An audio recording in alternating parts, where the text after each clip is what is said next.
What is going on, everybody? So we are going live and going over this past week's from Pullback. Of course, this is obviously a fun thing that was created, and it was a lot of fun to actually go over. So I can share my screen right here. So as we go through Pullback, I think it's important that we talk about a couple of things. One, this is a strategy that's been based on a time-tested strategy. Ultimately, what I did with it is I made it simpler to understand and easier to take indicated possible entries on the marketplace. So I'm not going to go through a presentation. That's in a different video, but what we are going to do is we're going to go through this past week.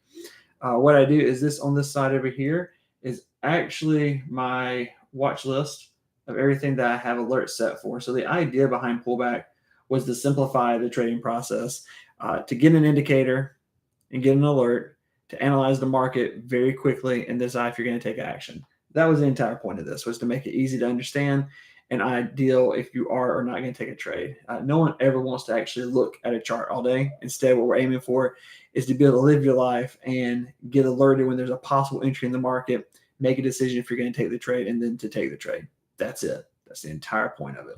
So what I'll do, there were no crypto alerts this past week. There was just nothing that was going on with it. So we look at gold. Gold had nothing for the first part of the week, but it does look like we're getting back into an uptrend. So I'm expecting this week to be a little bit different. Silver, same thing. There's nothing as far as alert goes on it. US 30, once again, not trending in the right direction for what we're doing. So to kind of give you an idea, and we'll start right here with NASDAQ because there was a couple alerts on it. If the background is a green color, that means we're only looking for buys. If it is a red color, we're only looking for sells. Now, your indicator will be based on whatever color the background is. So if it's a green background, you're only going to be looking for buys, and you'll only get buy signals. So right here is a good instance. This was actually last Friday. We entered it. There was our indicator. We got into the market. We marked it up with a stop loss down here below our most recent low, and a 1-to-1 is what we're aiming for. And of course, as the week went on, we actually ended up hitting TP on it, but that was Friday. So then we go back to this last Friday. Nothing happened Monday through the rest of the week. Because remember, the idea behind pullback is for it to be an uptrend, to get a pullback, and then another uptrend continuation.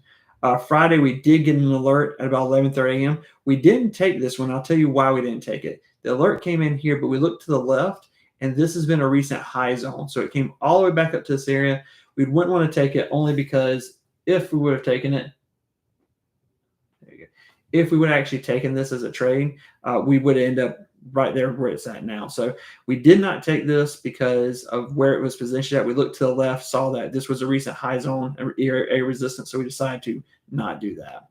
We can go to SPX. So there are a couple alerts on it.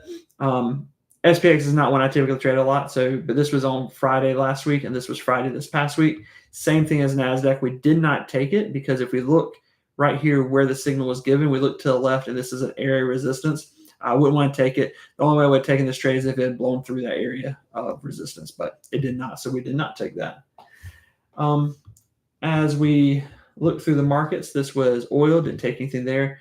Euro USD actually gave us a lot of really good opportunities this past week. So the red background means that we're looking for sell positions only. So here was the first indicator. What happens is we get an alert for this. We come over to our tools. We'd mark it up as a short position.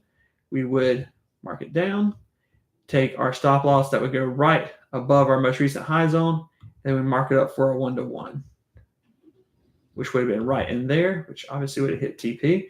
Now, if you'll notice, while this trade had entered, there was another trade signal that had given. Typically, you wouldn't take trades back-to-back like that in the same day. It's already trending down, it pulled back, and it's going to continue down this way. You could have if you wanted to, but it's one of those things that I was already in this trade, so I didn't want to take a secondary position out. Creates an over-leveraged position, but the same thing applies. Come up, stop loss right below the most recent high, and pull for a 1-to-1. So this would have been a good example of getting into a trade, and once you go into profit on that trade, like it is here, you would actually go ahead and move your stop loss to break even, and that's what would have happened there. There was actually news that happened, and that's why it reversed back out that way.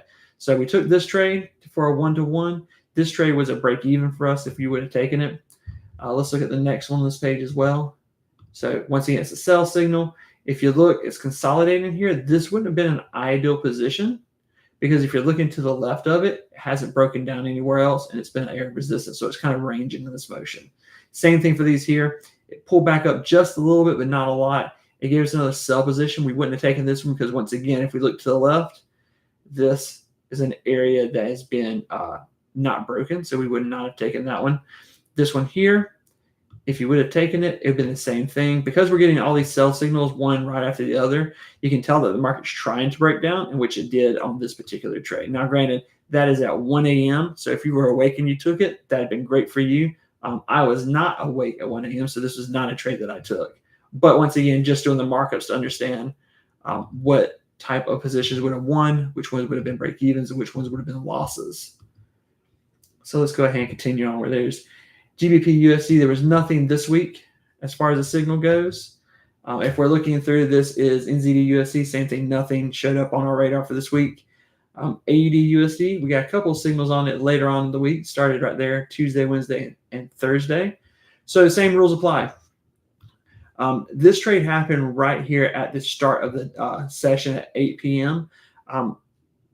Typically, a rule for that is you wouldn't take it right at the beginning of the hour or right at the end of the day, just because it's a volatile area. A lot of times you get really good fake outs and stuff that happen. But for the sake of this, let's go ahead and mark it up. Here would have been the signal. I would have pulled my stop loss down below my most recent low, which would have been here. I would have pulled this down to a 1-to-1. Obviously, it did not hit that position, and then we came down, never hit our stop loss, and we got another signal right here.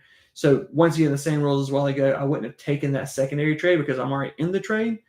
This would have been a good example of one that became a break even if you would have taken it, because once you got in profit, you'd have moved your stop loss up, and you would have got taken out of break even there. Same rules apply here. This is a good example of a trade that you might not have taken, because as you can tell, it pulled down just a little bit, but didn't break below this. So it's not a very big pullback. It's a very small, shallow pullback, and it pulled back up. But if we're looking, once again, if we look to the left, we can tell it hasn't broken this area, which is one of the reasons we would not have taken it, just because if you had, you would have done the same thing. Pulled your stop loss, pulled your 1-to-1, and this would have been a loss only because it hasn't broken that area right there. But as we continue onward, USD CAD got a trade signal, same thing on Tuesday and Monday. Pull that back over so you guys can see. So this is a good example. Once again, this is right at the beginning of the session. You could have taken it, but looking to the left, it would have been a riskier one because it had not broken through there. But this one would have ended up in a win.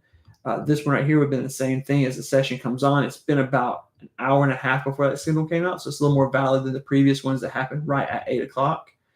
Same thing, mark it up, pull my stop loss down, pull myself a 1-to-1. That one would have hit there. So this one would have been a good example, though, of taking the trade, moving your stop loss up. When it came down, touched your stop loss, but you could have re-entered it and then pulled back up to the 1-to-1. You could have also let it ride. It's just a preference of whether or not you like to trail your positions with your trailing stops or not. Some people prefer it, some people do not. Same thing for this one here. Pull this all the way back up. Pull this to a 1-to-1. And this is another example. It's obviously pulling back deeper and deeper inside of it, and we can tell that by looking to the left. So it just gives you a good example. Whenever you take a trade, you can mark it up just like this, but you always want to look to the left to see if it's broken any areas of position or areas of resistance or support, and you want to make sure that it's not actually trending in the opposite direction, which, as you can tell, about halfway through the day on Wednesday, it started, lost its overall positioning of it as far as trend goes. So USD JPY, we got one signal here. Now, of course, it's against the yen, and anything against the yen right now is a little bit risky, just because they've been known for intervening in the marketplace. But you could have taken this one just as easily, and there would have been the markup for 1-to-1. Super easy. Then we can look at USD CHF. No signals were given on it for the week. Let's look at GBP JPY. So right here we got one signal that happened on Monday at 3:30 a.m. I'm sorry, at 4 a.m. So once again, it goes, if you're up and you're trading in that time frame, it's really good for these different pairs. Same thing, pulling my stop loss right below, pulling up to a 1-to-1. This one would have been an intraday trade because obviously it did not hit again until the following day, but you would have been in profit for that whole time. Only one signal there, GBP, NZD, nothing. But once again, there's no signals because if you look at the background color right here, it's all black. So it's not trending in any direction. And now that we are at the end of the day on Friday, we are starting to a downtrend. So we'll wait and see what the week happens or what happens during the week, what kind of signals we get. GBP CAD was in trend for the last couple of weeks right here. And now it's actually fallen out of an overall trend. So it's not really on our watch list. But that's the beauty of setting these alerts on TradingView. It's because once you set the alerts on here, you don't have to watch the charts. If something shows up, like when you get one of these signals, you simply check it. That's all you do. You check it, you mark it up, and you decide if you're going to take it or not. We try to make it as simple as possible with this indicator. The idea behind it was simply to be able to take a trade and make it easy. No one ever really wants to watch the charts all day. It just sucks the life right out of you. So euro versus the pound. So this is another good example where you had a lot. Like if you look at this, this has just been in a massive downtrend for a while. So if by looking to the left of this, we can see like there's a ton of signals in the past. And a lot of them were very fast scalps. So that's kind of the same idea that you would have kept for this entire week too. It's like if you would have taken it, you look to the left and you can tell it hasn't broken any of these zones. So they would have been really, if you got into them scalp positions, nuts, then you would have stayed in long term for them. And that's just the way the pair operates. So look at, once again, this is the euro versus the yen, euro versus JPY, and it's the same thing as with any other pair with the yen. This was our signal candle. That would have been our stop loss right below it. And then I would have pulled it to a 1-to-1, which it would have hit. Now, another thing to think about, and this is a good example, is that we talk about pulling their stop loss below a most recent low.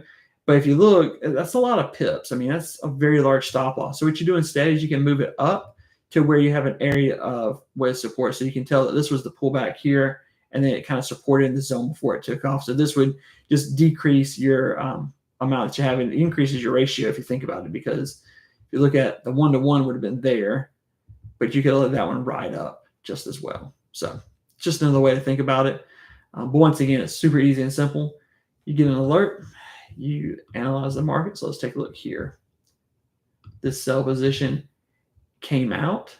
We'd have marked it up past our most recent high zone and marked up for a 1-to-1, and that one would have hit. You would have noticed that it went into drawdown because it pulled back. You can tell right there just the way that candle's built out. It's very much a doji, but happened to pull back and then it dropped back down again. So just another good way to look at it. Same thing for this one. You pull this one up.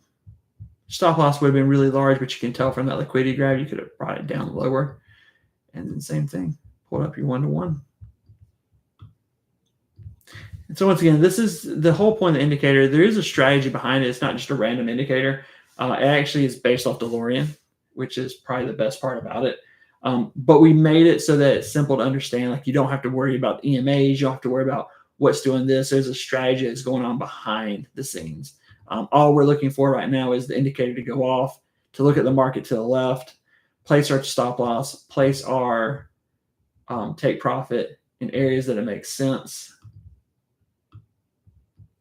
and let the trade ride. The entire idea behind this was to make trading simple.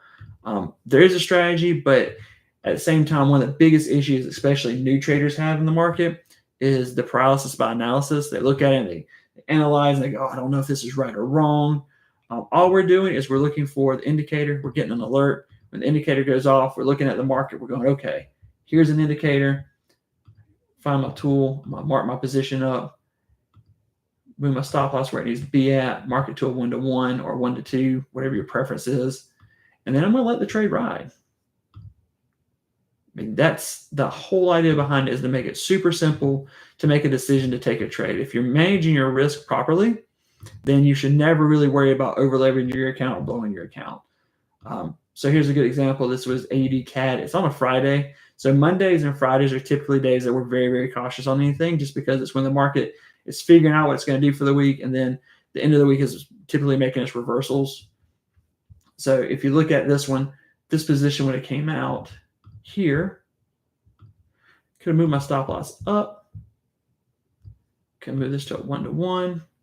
And it wouldn't have quite hit my 1-to-1 position on that trade. So this would have been a good example of what would have been at break even, because it went into profit. I moved my stop loss up and it decided to come back down. I could have also taken profits early. That's always a preference on what you're doing with it, but that's just knowing what to trade on. And this is part of what we talk about in our group, understanding when to take profits, when to move my stop loss, when to go through things. But the idea behind the indicator was to make it super simple and understand, or easy to understand, how to jump inside of a trade. So Jeff, JPY. So once again, anything with the yen, just got to be cautious with it, because they like to get in there and play some money. If we're looking at it, there's the position. Stop loss would have moved. Found my 1-to-1. And get asked the question, a lot, like, why 1-to-1? Why not 2-to-1? It's what I've heard is that you always try to get 2-to-1. But statistically speaking, if you go to 1-to-1, you win more than you lose, and it's easier to recoup your losses. The problem is that when you're going a 1-to-2 or 1-to-3 or 1-to-5, and that's what you're aiming for, I mean, you got to think, if you're trying to get a 5-to-1 or 3-to-1, like, this becomes an intraday trade that is way more volatile up and down in the markets. And I just don't like the way that is. I like to risk my percentages. I'll risk 1% on a trade, hit the 1-to-1. I know what I'm going to lose. I know what I'm going to make. And I call it a day. I'm comfortable with what I lose. If I do, I'm not going to move my stop loss around. I'm simply going to take the trade. And then we'll let the market do what it does. But anyway, the whole point, like I said, behind this indicator was to be able to get an alert, use your tools to mark your stop loss or your take profit, whichever one you have, inside the market. And then you're going to let the market do what it does. You're going to trust the trade. But since we're on this, I do want to make a point. Once again, this is not some top secret strategy that's developed by AI algorithms that's been handed down from generations or anything like that. That's just not true. It's based on DeLorean. So we head up here, we'll actually take off the simplified version and we'll put on the secondary version. And now you're going to see where all the EMAs are at, and you're going to understand that this is a strategy that we know works. You're waiting on EMAs to cross over. You're waiting on position of where the 200 versus the 50 versus the 800 EMAs are. But this also just looks more complicated, which is why we didn't do it this way. This one is one that we work with the team. It has some additional aspects to it that are easier, or give additional signals out. Like if you're looking here, these are our primaries that you saw on the other indicator, and then we have these secondary indicators that are like micro trades. So there's additional sell positions that you could take, or additional buy positions in the market for scalping. But we didn't include that on the original because it's just a little more complicated. It's a little bit more advanced. This is the simplified version. Set an alert, get the alert, analyze the market, take the trade. Like, we wanted to make it trading as simple as possible to understand. We took care of the strategy side on the back of it, and we just made it easy for you to understand when to get into the markets and when to get out of the markets. So with that being said, thanks for everyone jumping on. This was just the weekly review of what it was. It was a very good week overall with 24 wins, a couple break evens, a couple losses, 3 losses, I think. Yeah, 3 losses. But overall, it was a good time. So anyway, that is it, everyone. I appreciate everyone's time.